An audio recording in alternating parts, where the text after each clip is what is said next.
So I've finished off painting up the bodies of my Grenadiers and I'm like, awesome, I'm there, I've just got to base them. And then I'm like, oh wait, I've got the arms, I've still got to paint them up. Why don't I paint them up at the same time? And I could have done, but it is actually more fiddly doing it that way. It's actually easier to do them separately. It's easier to paint them separately, stick them on separately. The sub-assembly thing, it does seem like a pain, but it does work. Please trust me. So I've got them all stuck down onto masking tape, ready to be painted up. The masking tape is a great little technique in terms of painting anything that's small and fiddly, such as like grenades or backpacks. You can just stick them down onto that, and when you're spraying them with an airbrush, or even if you're just undercoating them with the like little spray cans, they're not going to go flying everywhere.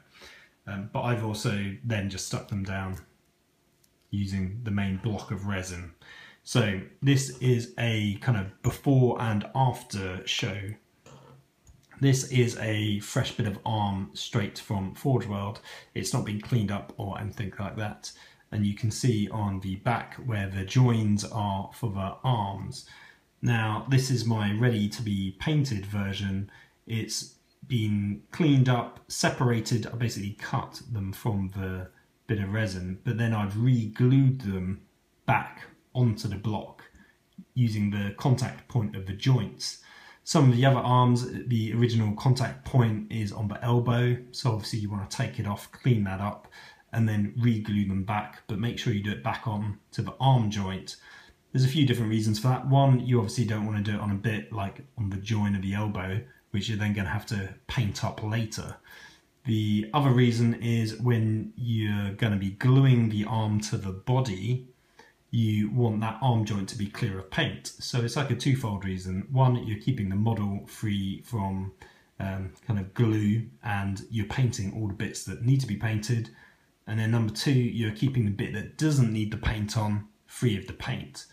It also gives you the added bonus that you can now pick this up and paint by hand. Like when I get into the detail, I'm going to be picking each one up and handling it.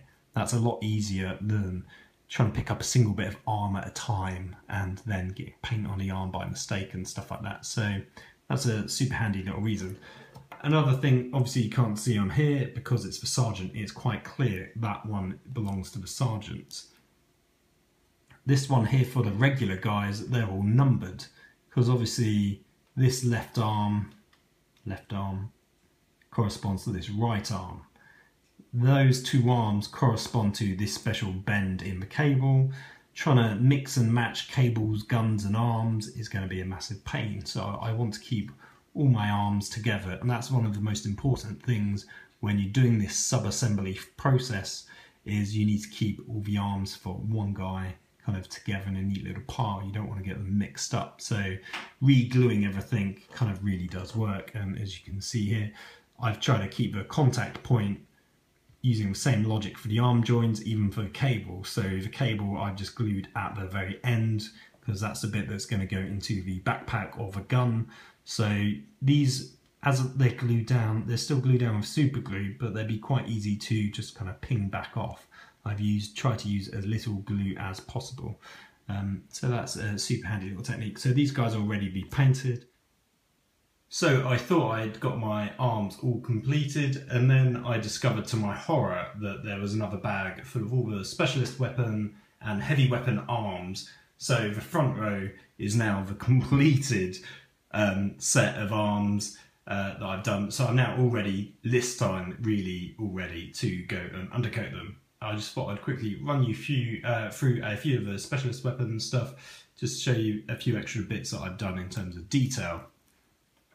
So on the heavy flamer, what I've done is I've actually drilled out these holes. They were obviously only slight indentations before, but they go all the way through to the other side, and then to the top they go part way down. So this is just to add a sense of realism, a bit similar to why you should drill out your like holes in the sides of the heavy bolters. It's just like a little bit of extra detail.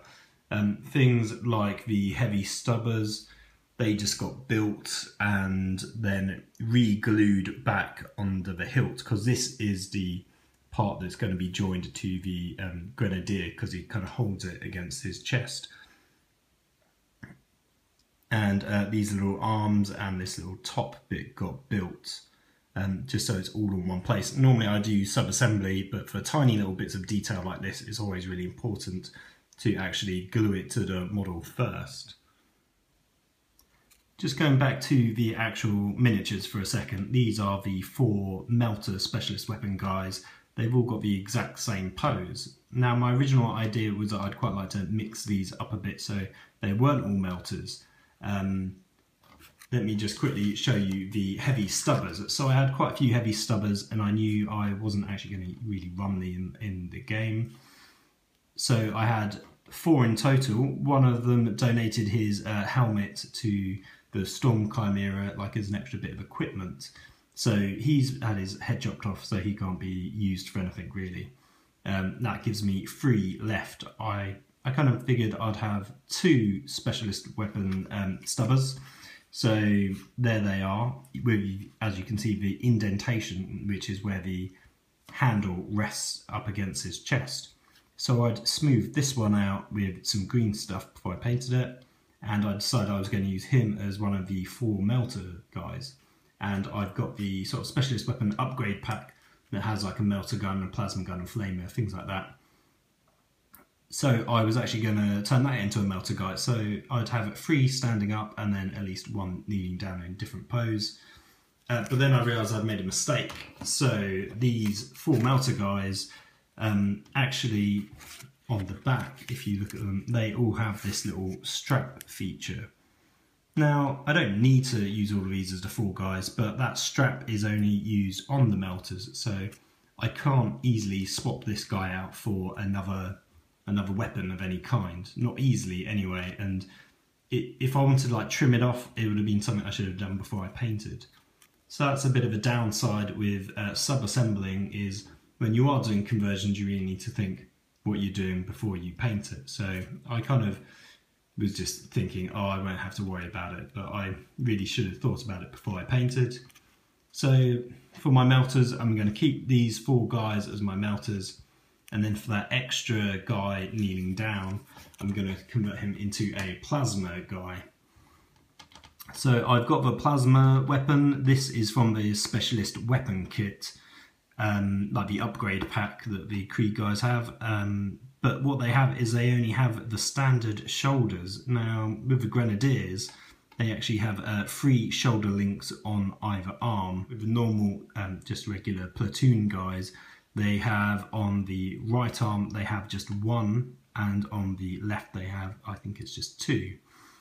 So what I did is with this spare heavy stubber that I had kind of butchered, so I'd added that bottom link on, and I thought that would be easier than cutting all 3 of them off, because the first 2 look exactly the same, so that wasn't a problem. On the right arm, the shoulder pad is actually a lot smaller and thinner. So I took that right off, and then I had to quite carefully take off the entire 3-piece section of the shoulder pad, and then I kind of glued it on and green stuffed it. So I think that will work quite well overall. So I'll get 1 extra plasma guy, which I wasn't intending to have. I don't even intend to play with at the moment, but it will be a kind of nice to have if I ever want to add a bit more variation into my lists and try out new things. So this has taken me a little bit of extra time, but I think it'll be worth it in the long run, and it'll be a nice little additional feature to my army. So this time it really is ready to go and be painted up. So I'm just going to take these outside and do a spray of the GW Chaos Black. So next up was the arms. So I did the arms separately as part of my kind of sub-assembly. Just to quickly recap, by painting the arms separately, that allows me to kind of get into all the detail that wouldn't normally be possible.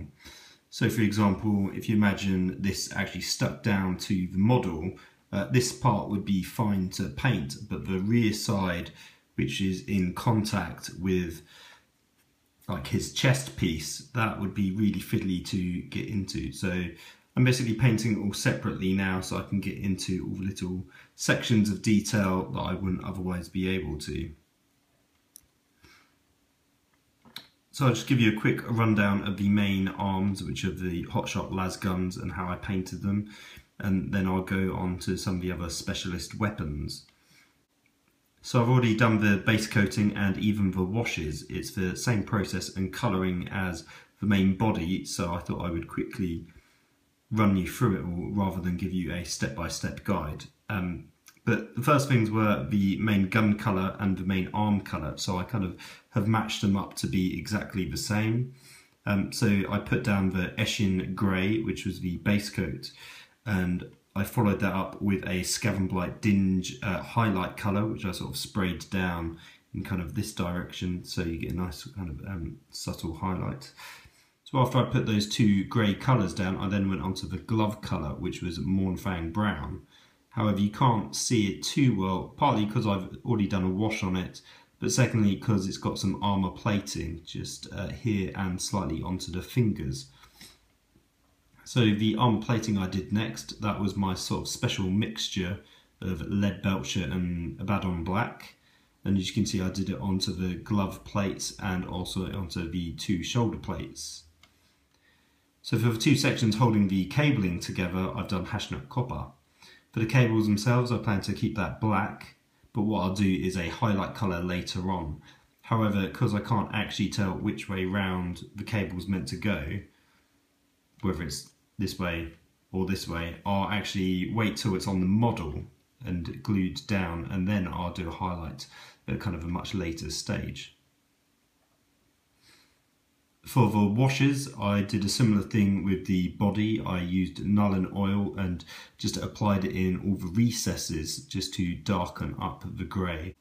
So it's also a handy way to do a two-tone colour scheme. So the gun itself is all one colour grey, but I did several coats of Nuln Oil onto the scope at the top, so as you can see it looks a lot darker. So I did the underside of the barrel and the clip, and I just applied it in all the recesses, and that was to stop it from looking like one block solid of colour. And it was a kind of a quick and easy dirty trick doing it this way, because it looks a bit more painted, and it looks like I put a bit more effort into it than I really have, because this is just a kind of a quick job. What I will do though at a later stage is I'll do some chipping effects similar to the backpacks of the power cells, so these will get dirtied up slightly and have some highlights on them. For the grenade launcher, it's a similar story. I've done the same grey, but I've done several washes of the Nuln Oil into those recesses just to give it a bit of tonal difference and some shading. For the grenade ammo, I did Hashnut copper with a wash of Agrax Earthshade. For the actual kind of strap that's holding it in place, I just did Mornfang Brown. So this is my heavy flamer. As you can see, I've done a heat distortion effect. That's the finished result. To get there, what I did was I started from black, and then I built up a dry brush, which is what I've done here. So I did the dry brushing of lead belcher all the way along.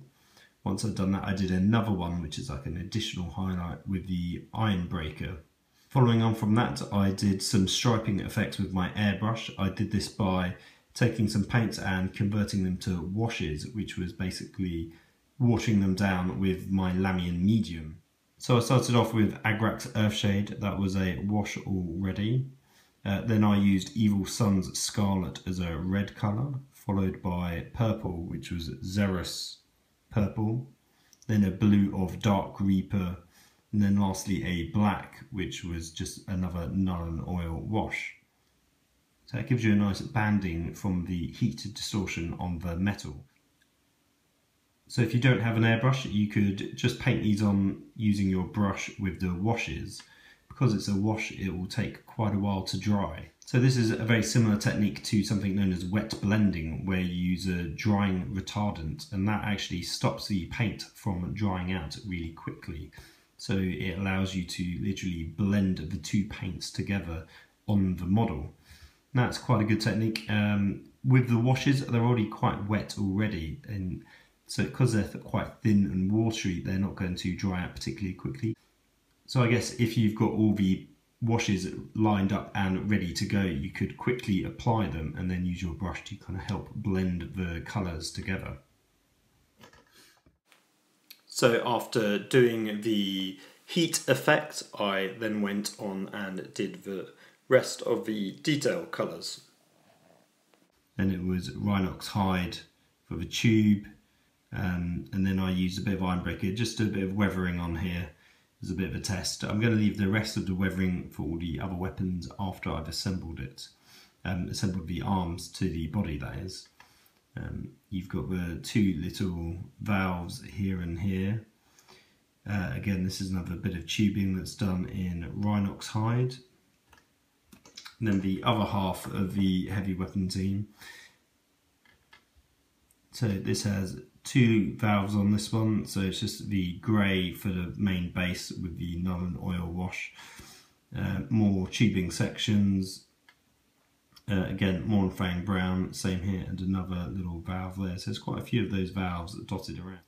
So for the flamer, I did, the base grey as all the other weapons. I then dry brushed this barrel end with lead belcher followed by Ironbreaker, and I did the same for this end, but then I did my kind of heat distortion effect. And then to finish that off, I just highlighted the underside of the air holes, and that was with Ironbreaker. Then I used White Scar for the skull and then washed it with Agrax Earthshade and Null and Oil. I did a slight strap here and kind of a tube here, that was with the Rhinox hide, and then it was Hashnat Copper for that little latch just there. Now there's also a fuel tank to go with this. So that was Mornfang brown for the light colour. I obviously did the grey technique on the inner bits, which is the fuel canisters, which is effectively one of those. So I'd sprayed this all with the grey first and then added on the brown afterwards. So it was Mornfang brown, then washed back with Null and Oil just in the recesses, and then an all over wash with the Agrax Earthshade just to give it that nice leather effect. I can, if I want at a later date, do a kind of a highlight just on the edging. And then I did the Hashnat Copper again on this little kind of ring, keeping the two sections together. The buttons there, and there's like two little buttons just there where it joins, that attaches to the guy's belt. So there was one slight problem with one of my flamers. As you can see, he's not got a shoulder pad on his right arm, and on the left one he's only got two of the plates. So as you can see against this other one, it's actually got 3 plates on this one and none on the top one. What this means is I've been given one Grenadier flamer, and then I've been given one regular platoon flamer. Now obviously they're quite identical with the exception of the shoulder pads and the way the kind of plate guard works on the glove. So it's almost not noticeable, but once I've completed the model, this one's going to be short of some shoulder pads. So that's a bit of a pain. Now I do have a bit of a workaround. I'm going to be quite anal and trying to have the actual correct shoulder pads for this guy. So again, my heavy stubber models are going to sacrifice themselves for the greater good of another miniature.